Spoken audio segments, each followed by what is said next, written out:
Hi everyone, Judicial Watch President Tom Fitton here with our weekly update here on social media. Thanks for joining us this week. A lot to talk about. A massive crisis emerging on the border with this caravan or caravans heading north our way. Judicial Watch had a team down south of the border in Guatemala, so we have some exclusive reporting for you. Plus there's been a big victory in federal court on a major election integrity issue. Clean elections, specifically in the state of Ohio.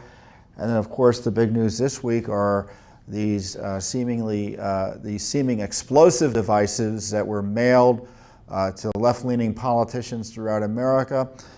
Someone's been arrested. I'll talk to you about that, and I'll talk to you about how the left is using that lawlessness as an excuse to try to suppress conservative speech, including attacking Judicial Watch directly. So a lot to talk about today.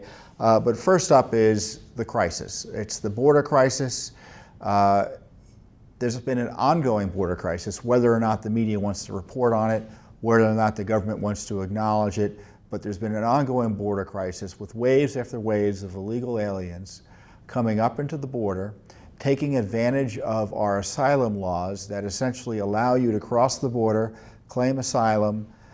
Essentially, you are let go while they wait to adjudicate your claims because they don't have enough capacity to keep you long.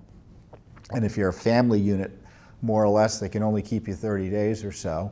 And then after that, you're free and clear in the sense that you're released, you're expected to show up, and of course, few people actually do show up. And even with their claims are adjudicated negatively, it's unlikely they'll be deported.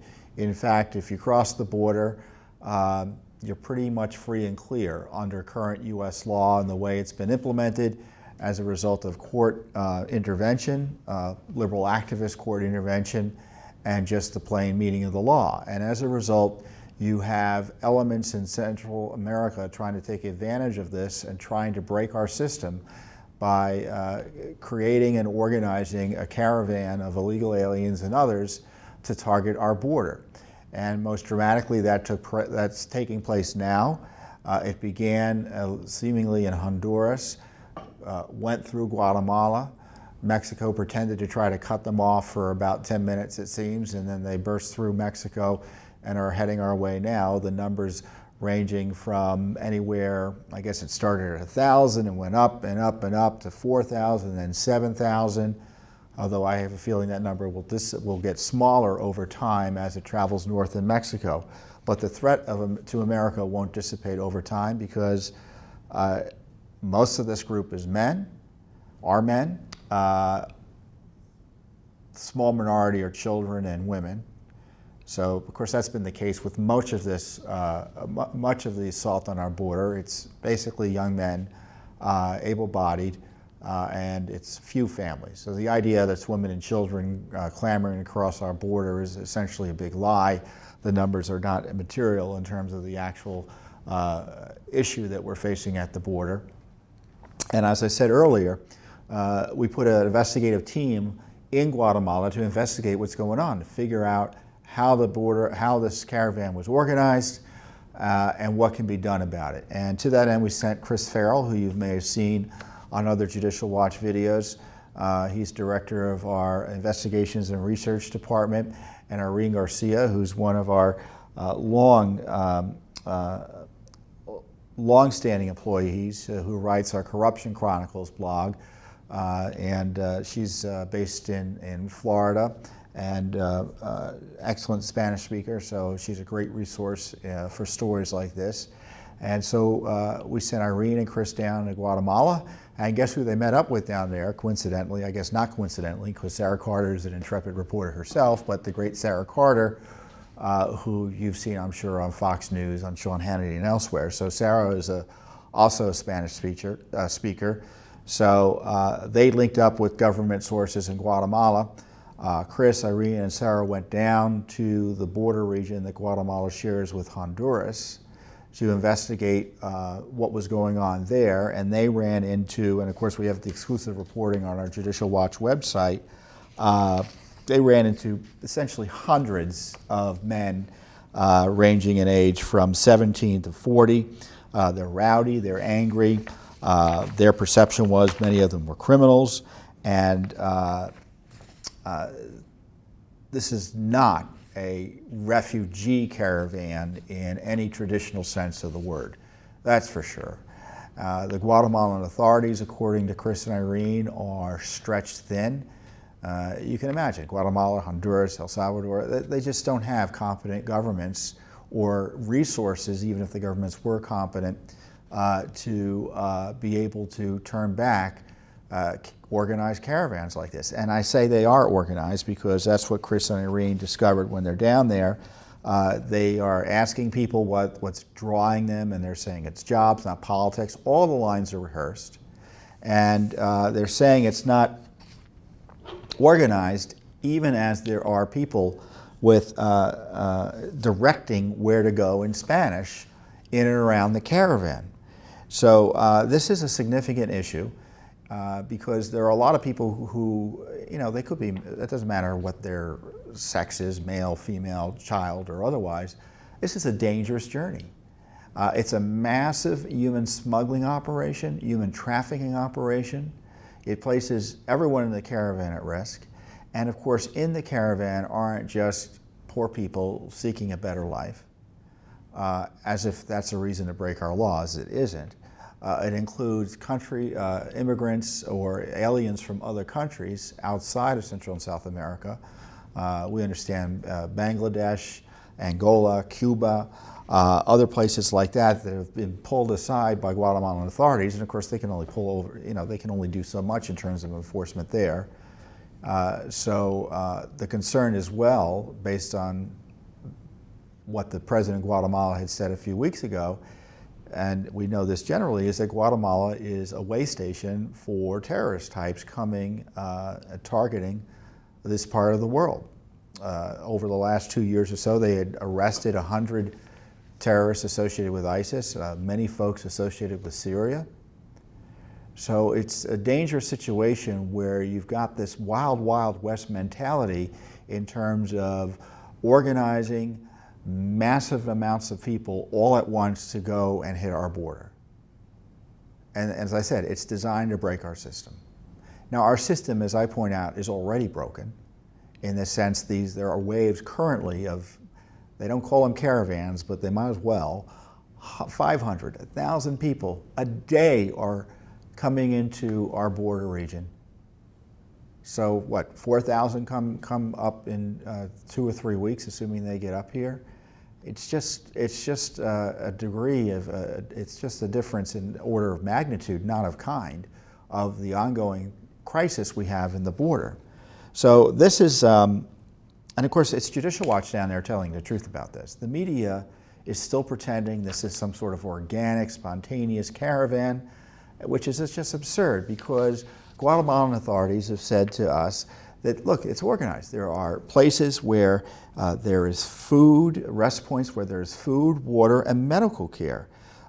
Chris and Irene, they had scored an interview with the president of Guatemala, Morales, and he said, let me see where he said, President Morales said Guatemala has absorbed the huge cost of mobilizing police and the military to return thousands of people to Honduras. He would like the United States to help him find the organizers of the caravan so they can face legal consequences. As I said, this is a human trafficking operation.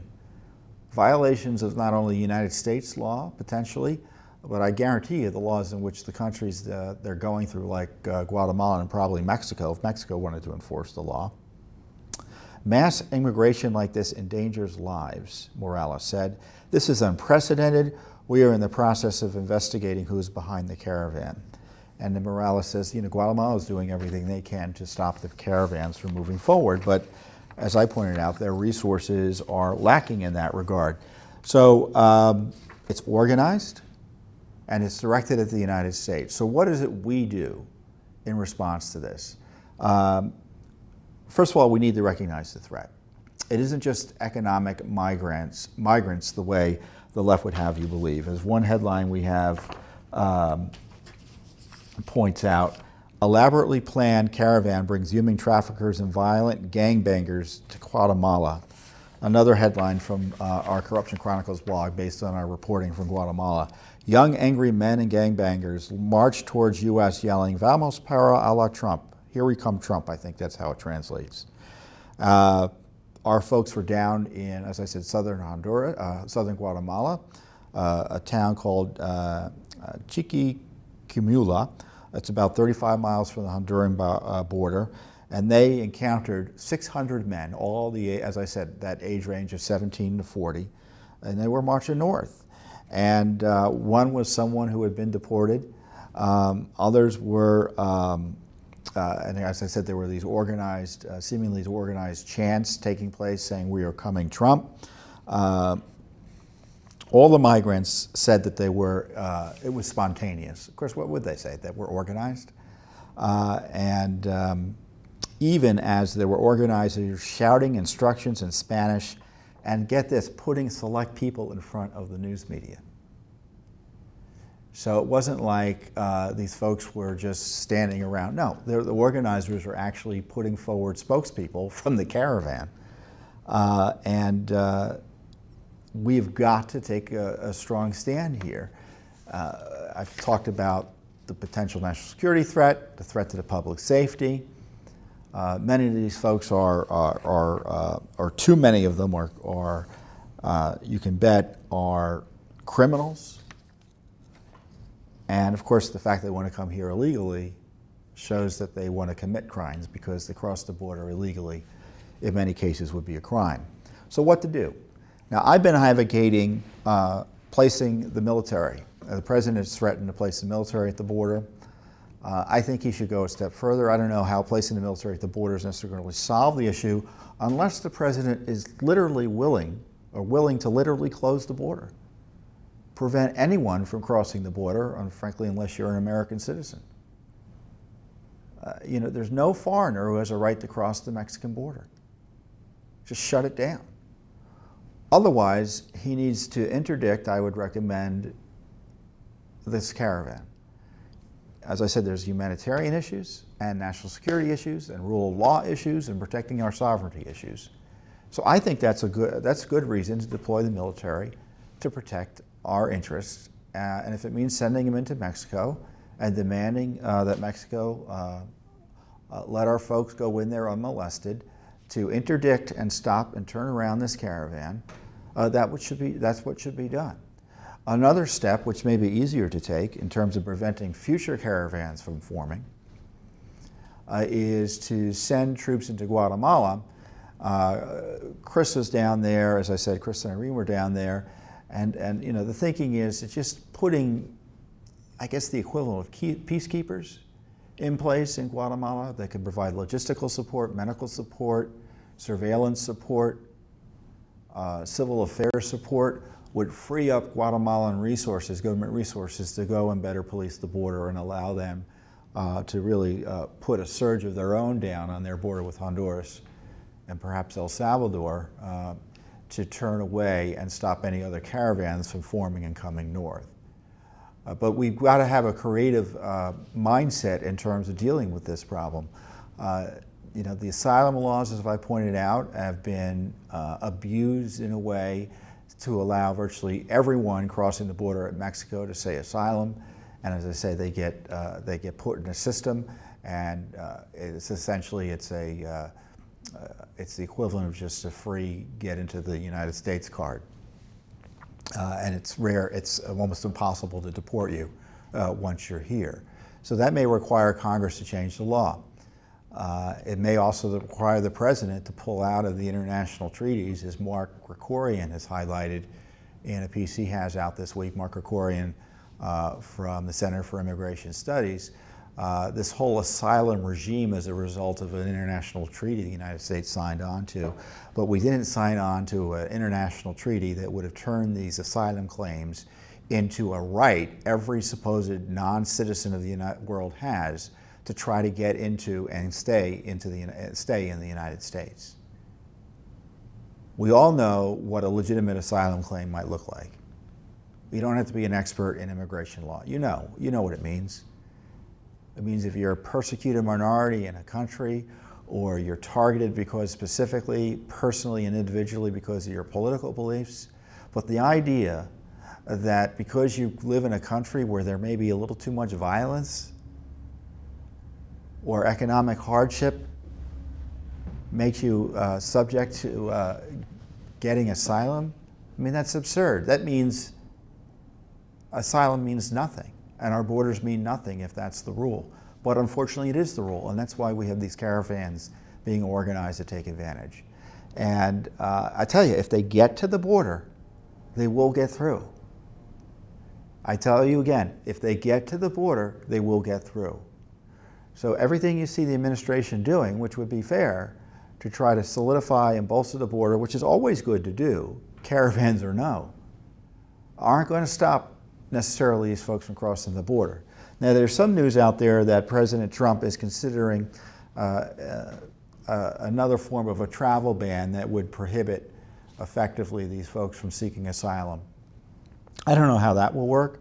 My guess is the courts will try to intervene, and I don't know if they'd be successful in the long run in terms of stopping such a travel ban from at the southern border from being implemented, given the Supreme Court decision earlier this year that reaffirmed the president's right under the law to close our borders to entire classes of immigrants based on concerns he has about national security and other issues. But it doesn't mean the courts won't try to subvert the rules there. So it's a real crisis. And of course, Congress needs to act. Congress doesn't want to act. Where is the Republican leadership here? They still control Congress. They see this crisis emerging in Mexico. Why isn't there emergency sessions of Congress to try to deal with this clear present danger to our sovereignty? I think it's fair to ask your members of Congress, why aren't they doing anything? I mean, if you ask them to do amnesty, they could be all over it. But you ask them to secure the border, it's a big yawn. They don't want to do it. So I don't envy the president. He doesn't have too many good choices here. He has some hard choices to make, but those hard choices, as I pointed out, would be in the best interest of the country if I think he follows the types of things that we've been talking about here. So I encourage you to go to Judicial Watch's website, our YouTube channel, and our other various social media platforms to see all the reporting we've done on Guatemala, because no one else has done it. See all the reporting on the caravans. Go to my tweet feed where I've talked about some of the things I've learned from the reporting as it was taking place. As I said, it looks like there are organized groups down there, outsiders organizing these caravans. We suspect Americans are behind it as well. We're investigating that for sure, but don't believe it that this is organic. It's planned and it's calculated to undermine the United States of America. And the president is within his rights to deploy the military as appropriate, close the border, and otherwise take executive action, lawful executive action, as opposed to the executive action that President Obama used to specialize in to defend our sovereignty and defend the American people. So it's a big deal. It isn't going to go away, and the news of the day may distract the media and Washington from focusing on it. But just because we're not focusing on it doesn't mean our border isn't on fire, relatively speaking, in terms of being out of control and being under constant assault from those who just want to break the law to get here, with the help, aid, and comfort of too many politicians here in Washington, D.C. and all over the country. You know, as I say, this asylum issue is an easy way to get in. But what encourages people to get in and avoid the law even after they ask for asylum are these sanctuary cities and policies all over the country that are giant welcome signs for illegal aliens. Now, we are fighting that. We have a lawsuit against San Francisco. We fought it in other places. But those politicians and those state officials who encourage illegal immigration are as responsible for what's going on at the border as the bad laws and all the politicians here in Washington. And they need to be held to account as well. And so I encourage you to figure out what is the sanctuary policy, if any, of your community, and let your elected officials know what you think about that. So it's important that you be vigilant as well, because with sanctuary policies and our incredibly free country, once you're here, you could go everywhere, anywhere you want. An illegal alien or otherwise, you can go anywhere you want. So in this day and age, every town is a border town. And probably you know that already, based on the illegal alien community burgeoning all over the country. Next up in terms of stories is something important. I know the elections are coming up, but it's always, and Judicial Watch doesn't take a position as to who to vote for. We don't advocate for or against candidates. We can't under the law. But we can advocate for clean elections and fair elections. And to that end, we have an election integrity project. Among its core activities is using federal law that requires states to clean up the election rolls to require states to clean up election rolls, and allows for private rights of action. So a group like Judicial Watch can represent itself or clients and go into states that have dirty election rolls and sue. Either warn them, sometimes warning them works too. But when it doesn't work, we can sue in federal court. We sued in Ohio and in Indiana. We sued in Kentucky and in California most recently. And the suit in Ohio ended with Ohio agreeing to take certain steps to clean up their rolls. The rolls don't have to be perfect, but you've got to take reasonable steps to make sure the people who are dead and move away aren't on your election rolls, because that's a recipe for fraud. Dirty election rolls can mean dirty elections. And Judicial Watch has, for the last several years, been doing analyses of census data, comparing it to registration data as made available through the federal government, and has found that there are many states, too many states, where they have more people on the rolls than are eligible to vote. Let me say that again. They have more people on the rolls than are eligible to vote. So let's say you live in a place where there are 100 people who are able to vote under the law. But when you go and look at the registration list, it says 110 people are registered. That happens all over the country. It was happening in places like Ohio and Indiana. It was happening in Kentucky, which was a mess. It's in California, they don't, best I can tell, they don't remove anyone from the rolls. They just call them inactive, but they're still on the rolls. And that's a recipe for fraud, because if you know that people aren't there to vote, but you have their names and addresses and such, it's easier to vote illegally in their names. So that's the concern. And so Judicial Watch sued Ohio, and as I said, it resulted in a settlement or in an agreement. It ended as a result of this agreement that Ohio would at least send out one additional mailing to make sure that people were around. Now, the law doesn't let you just say, hey, if you don't send the mailing back, we take you off the rolls. It means they send the mailing out. They haven't heard from you in 2 years in terms of voting. Plus, you can't not have voted in 2 election cycles, federal general election cycles. So anywhere it takes anywhere from 4 to 6 years for you to be removed from the rolls. That seems fair, right? Well, the left doesn't want any of that, because I'm convinced the left wants dirty election rolls so they're able to steal elections if necessary. Otherwise, why would they oppose us? But they do oppose us. So they hated that Ohio agreement. They sued and tried to get it overturned. And thankfully, the Supreme Court ruled and upheld the validity of that Judicial Watch agreement, its last term. But that's not enough. So they went back to the lower court just recently, and they tried to get the lower court to basically, again, overturn the Supreme Court opinion and turn back on, or put back on the rolls, 1.5 million potentially ineligible voters.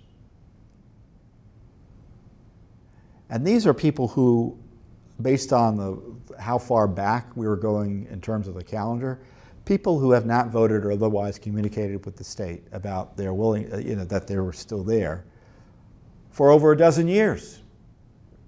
But obviously would have included dead people, people who moved to other states, And they were being told that this left-wing group, it was a front for the AFL-CIO, wanted the court to reinstate all of these names. Now, Judicial Watch, because of our interest that I've told you about, filed what is called an amicus curiae brief with the court. It's a friend of court brief. And the court cited it in agreeing that that would be wrong in terms of allowing all these names to be put back on the rolls. As Judicial Watch said, that the radical step to put these names back on the rolls would harm the public interest, given that so many of the reinstated registrations would be legally invalid because they are associated with voters who are living in other states or are deceased, as I said. And thankfully, the court warned on October 10th, this ruling came down, that the latest court challenge could potentially be viewed as an end run around the Supreme Court's decision.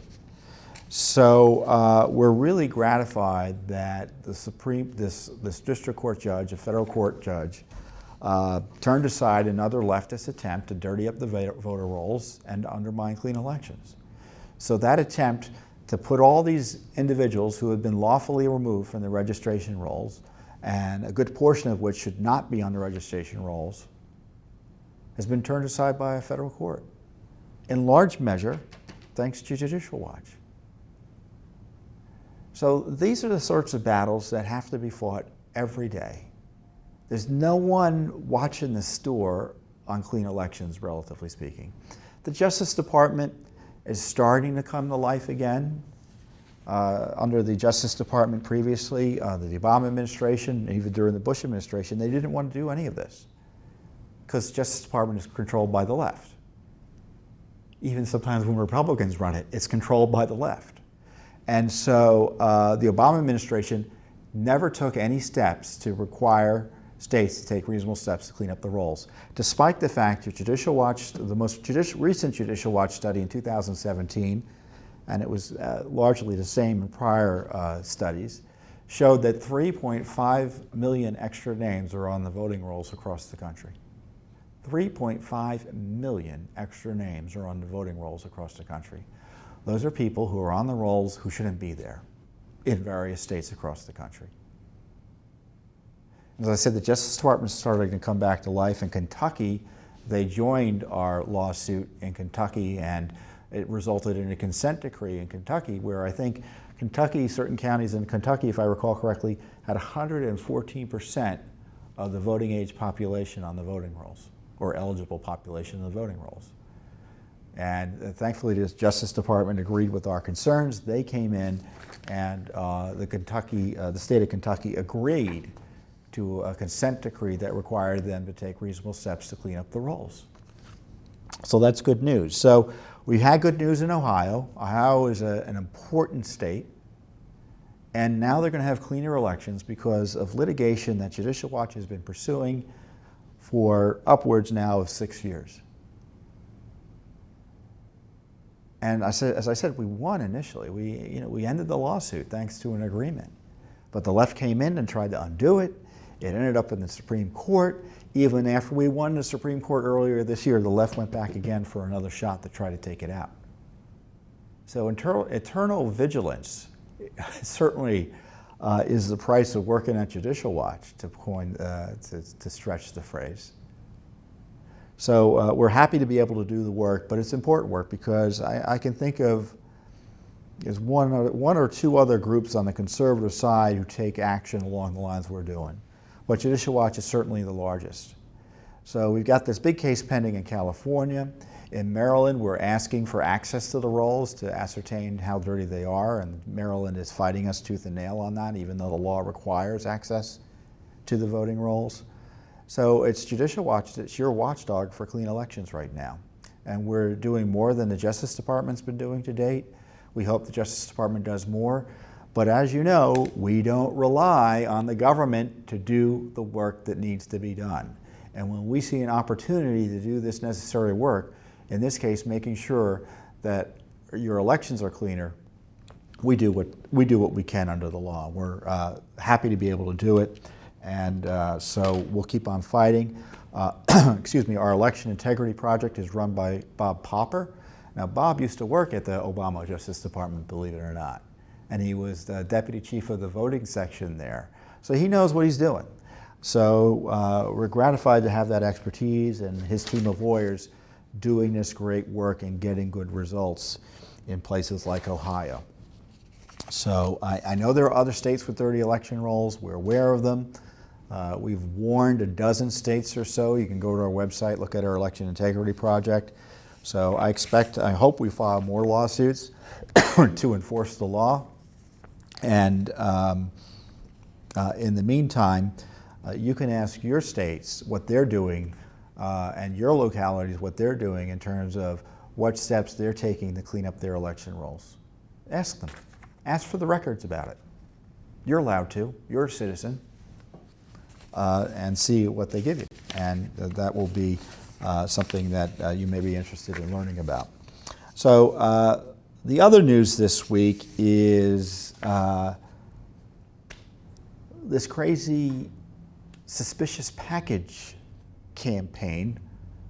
These bombs, or whatever they are, I don't know if they're bombs or not, but they didn't go off, thankfully, that were mailed to or targeted to 10 or 12 Democrats, more or less. John Brennan, Hillary Clinton, Joe Biden, Eric Holder, Maxine Waters, George Soros, Kamala Harris, I think, is in the news. Well, thankfully, they arrested the guy who they think did it. Some gentleman down in Florida. Supposedly he's a Trump supporter. So the media is having a field day with that. Of course, they were having a field day with the fact that the targets were all critics of President Trump. So as a result, somehow critics of these people like President Trump are responsible for the criminal acts of some lunatic mailing these suspicious packages and devices across the country. Now, look, I know the bombs didn't go off. I don't know if they were bombs, but they don't need to go off in order to cause terror. I mean, let's be clear here. If you handled a package, you're going to be traumatized. Your life was put at risk potentially. The staff that receives these packages, their lives are put at risk. They're traumatized. This is a terror campaign. Now, if it's one man or two people behind it, I don't know who ultimately would be blamed here. It looks like they may have gotten at least the key perp here. I mean, that can't be tolerated. If there's anything that we stand for, it's the rule of law. And this is why Judicial Watch has been calling out people like Hillary Clinton, who called for civil unrest, Eric Holder, who also received one of these threatening packages or was targeted with one, who talked about kicking people, Republicans and conservatives, when they go low. That's why I remember seeing these violent protests, and I was a witness to them during the Kavanaugh hearings. Violence and lawlessness targeting their political opponents on the left, all endorsed by the leadership of the left, like Hillary Clinton and company. That can't be tolerated. And lunatics like this gentleman in Florida who were arrested, that can't be tolerated either. So what the left wants to do, by the way, this guy, the politics aside, this is just a typical Law and Order failure in the sense that this man had a rap sheet longer than my arm, and he's out free. And of course, he committed these acts, supposedly, of sending these mailings throughout the country. I don't know about you, but I'm tired of significant criminal acts being committed by people who have been either on law enforcement radar or people who have been let out of prison early, or in the case of illegal immigrants, let out and lawlessly allowed to flee federal immigration authorities with the help of localities. I'm just tired of criminals being let out to commit more crimes. And everyone says, oh, isn't that tragic? Well, you know what? Maybe we don't have to let them out as early as we do. Or maybe we can't be as lenient as we are in terms of incarceration. Because I don't know about you. I know all these folks are calling for prison reform and not having so many people in prison. I don't know how many people should be in prison. How many crimes are there? Is there a person in prison for every crime that's committed? Obviously not. I would suspect that there are too many crimes still in the United States, which means that maybe we need to be incarcerating more people. But I get distracted. I want to focus on what the left is trying to do with this outrageous terror campaign that took place. They're trying to suggest that conservatives should suppress their speech and censor their speech because the targets were people that conservatives have been critical of. They tried to pull this crap with Judicial Watch. I dealt with the Washington Post this week, who had a big story talking about Judicial Watch's Facebook campaign, educating people on our efforts to expose Soros and tying it to the pipe bomb or device, whatever, that was sent to him. An outrageous smear. What did our work exposing George Soros getting money to promote his radical agenda in Albania, our Freedom of Information Act investigations exposing that our government's working hand in glove with this billionaire's foundations to promote an agenda most Americans reject and would be horrified to learn was being promoted with their tax dollars abroad. What, should we shut that down because some nut job decided to target George Soros because they don't like him? Of course not. But that's what the left would like you to do. When you see people say, we need to watch our words, watch our language, what does that mean? What does that mean? Does it mean Maxine Waters is going to be expelled from the House of Representatives?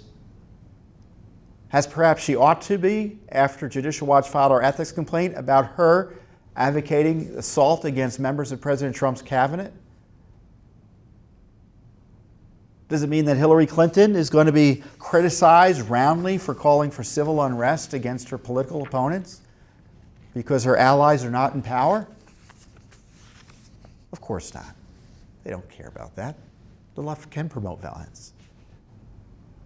I'm not aware of any major political leaders on the right who advocate violence, are you? I don't. Who say we should beat up our opponents? We should not be civil to our opponents?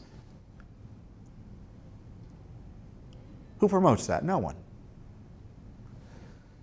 So the fact that this nutjob targeted people like this isn't going to stop Judicial Watch from trying to hold Hillary Clinton to account for her criminal activities at the State Department, from criticizing John Brennan for his threatening tweets targeting President Trump and his seeming abuse of the CIA to spy on him, from highlighting the corruption of Eric Holder, which is, talk about a corruption rap sheet, Fast and Furious, Pardongate, you name it. That's not going to stop us. I mean, let's all agree that we don't like political violence or assault. Except I don't think we all agree on that because the left doesn't agree on that. Because now they've used that as a tool and it's been advocated for their leadership to use assault and intimidation and harassment to target their political opponents. So conservatives have nothing to apologize for, generally speaking. Now, of course, there are always individuals who say things they shouldn't say. They're too out there and can be fairly interpreted as being inappropriate. Welcome to the life. I'm talking about what the leadership of the left is doing right now. As I said, they were heavily organized to destroy and destroy Judge Kavanaugh, overturn the Senate through lawless intimidation tactics. And you have the former presidential candidate for the Democratic Party advocate civil unrest. Says we can't be civil. What does that mean? What's the opposite of we can't be civil? That's civil unrest. So I know this bombing story will go away eventually because the guy's arrested, thankfully, and I hope no one is injured. I pray for those who are traumatized. We all should, having to go through this terror campaign. But I just hope conservatives don't shy away from highlighting the need for the rule of law and anti-corruption efforts where it need be done, whether it be Democrat, Republican, liberal, conservative. You know, the left has a right to criticize their opponents. The right has a right to criticize their opponents. It doesn't mean that people who get violent on either ends of the spectrum, the specific leadership is responsible for what they do. It's just absurd. A Bernie Sanders supporter shot up, nearly killed several congressmen, terribly injured Steve Scalise, Republican leader. Have you seen the media go after Bernie Sanders? Of course not, because it would be silly to. But that's what the left wants to do. They want to use this campaign to suppress your speech if you're a conservative. And the free speech rights, the First Amendment rights of conservatives are under coordinated attack through this intimidation effort, through media pressure, through social media platforms who are arbitrarily and capriciously banning and suppressing conservative speech on these social media platforms. It's a significant issue. And let's deplore violence, let's deplore terrorism, political terrorism, but let's deplore it on both sides. So with that, it's been a busy week here. There's a lot else going on. We have new lawsuits that you'll be interested in on the deep state I will talk about next week. New documents coming out. So Judicial Watch is always watching. So thanks for joining us this week, and I'll see you next week. Have a wonderful weekend.